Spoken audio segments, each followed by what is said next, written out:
trial underway in D.C. This is actually what they're showing right now on the House floor of the Democrats. The Democrats have been using video, tweets, news coverage, trying to use Donald Trump's own words against him. Yeah, and that was just a shot of some of the transcripts from responders that day. Let's head back to Studio 32, where Tia is taking a closer look at this. Hey, Tia. Hey, yeah, there's no doubt about it. Today, the House managers methodically began laying out their case against the former president, calling him the insider in chief. And let's bring in Professor Stephen Caliendo from North Central College to break down all of the highlights. One of the big things that I think we're seeing, some never before seen video and definitely some dramatic audio as they lay out this case for us, right?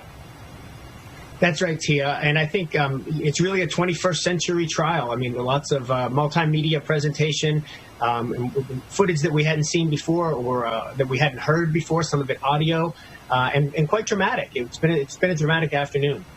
What I think is really interesting, their case isn't just about what happened on January 6th during that riot, but months before. Why is that also important?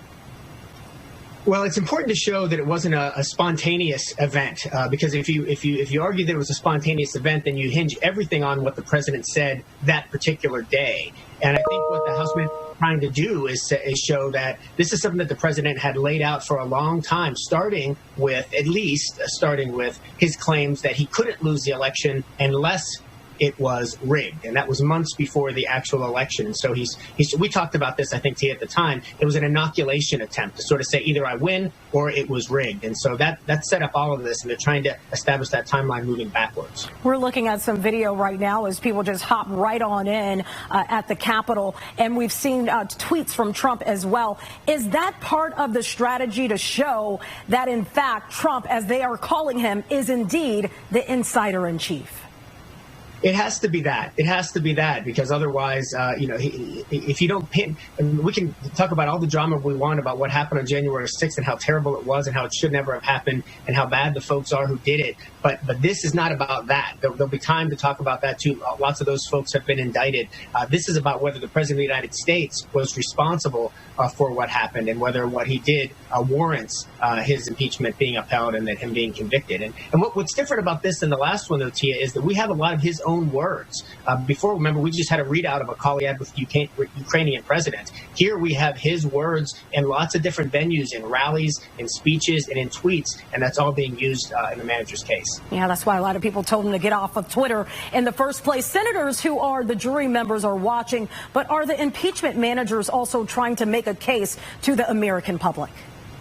It's at least as much about the symbolic case. Not so much. I mean, I think partly because they want to hope to put some pressure on those senators. If there's public opinion in favor of convicting the president, maybe that. But this is all. If they don't call witnesses, there may not be a lot of polling that happens between the time they present their case and when the actual vote takes place.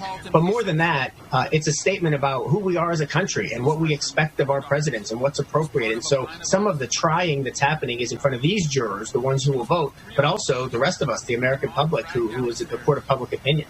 And I am sure we will be talking to you about this again as more shockers come out as this case unfolds. Professor Caliendo, thank you so much for being with us here on First at 4.